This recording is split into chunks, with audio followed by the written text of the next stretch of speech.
Eric Dickerson alleges NFL told teams not to draft Shedeur Sanders to make example out of him. Pro Football Hall of Famer Eric Dickerson has social media shook with some wild claims about the NFL. The former running back is alleging that the league allegedly tried to blackball Shedeur Sanders during April's draft. According to Dickerson, the NFL had a plan to make an example out of Sanders by telling teams not to draft him. It all allegedly changed when a call was made to the Cleveland Browns, who Dickerson claims were forced to choose the up-and-coming athlete. Here's the lowdown. Eric Dickerson makes shock claims about the NFL. Dickerson was spilling through a very good source on the Rogan and Rodney show on Thursday, August 21st. During his appearance, Dickerson alleged that the NFL allegedly notified teams not to draft the 23-year-old, per the New York Post. The league allegedly wanted to teach Sanders a lesson. Dickerson doubled down, claiming his source is legit, saying, "This came from a very good source, a very good source." Now, here's where it gets wilder. Sanders, who was projected to be a first-round pick for months, shockingly fell to the 5th round before the Cleveland Browns chose him with the 144th overall pick. Dickerson says this wasn't a coincidence. According to him, the Browns weren't even planning to draft Sanders until someone high up in the NFL allegedly called and forced them to take him. Somebody called the Cleveland Browns and said, "Don't do that, draft him," Dickerson revealed. They were forced into drafting him because somebody made a call. Phew. Eric alleges that NFL teams did not consider Sanders a first-round prospect. When asked why the league would go to such lengths to block Sanders, Dickerson wasn't done yet. He suggested the NFL wanted to send a message along the lines of, "This is what happens when you step out of line." But what did Sanders do to deserve this? That part's still unclear. But Dickerson's not buying the conspiracy label. "I don't think there was any conspiracy here," he said. "I think it's relatively simple what happened." According to Dickerson, the NFL's plan was to let Sanders slide completely out of the draft to prove a point. He also dropped that most teams didn't even see Sanders as a first-round talent, despite all the pre-draft hype. The great majority of NFL teams did not view him as a first-round prospect, contrary to what had been out there for the year previous, the Texas native explained.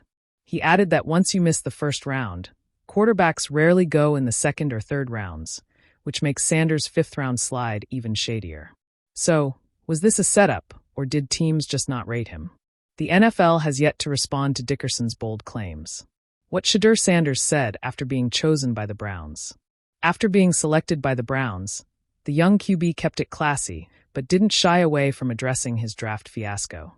In post-draft interviews, Sanders expressed gratitude for landing in Cleveland, but admitted the process was humbling. He said, "We all didn't expect this, of course, but I feel like with God anything is possible. Everything is possible," he expressed per MSN.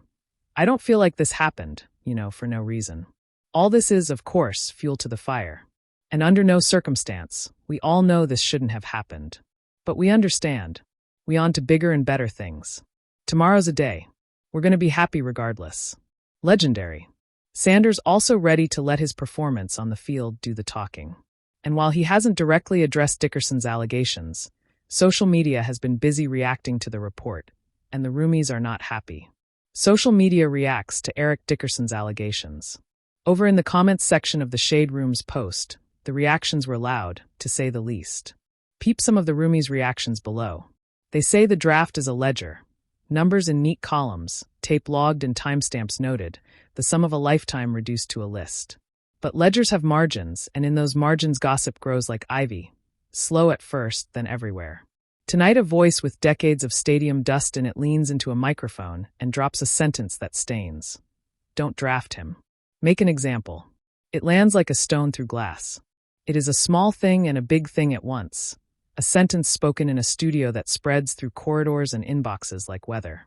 In the version you can't help but imagine, the league's offices are a place of polished tables and soft cuffs, where decisions are made with the economy of a handshake and the moral weight of memo paper. A man clears his throat, someone else nods, and the phrase becomes a current that pulls at boats already tied to the pier. We make myth of such moments because myth is how cultures explain the inexplicable.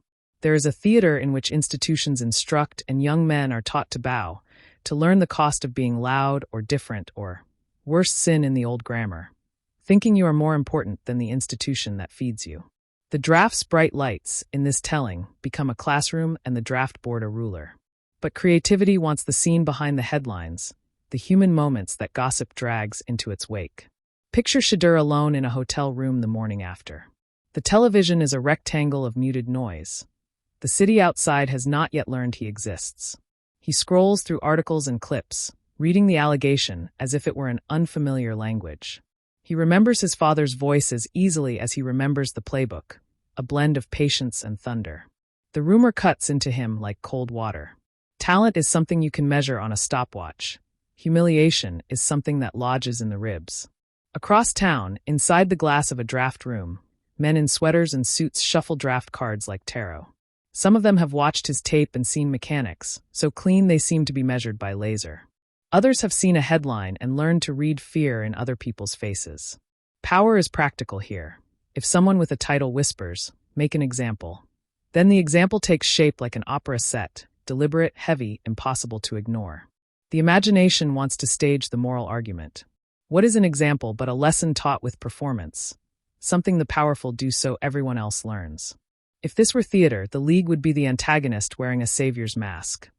We must preserve the game, they say, and the game listens. But the more interesting part of the story is not the whisper but the reaction.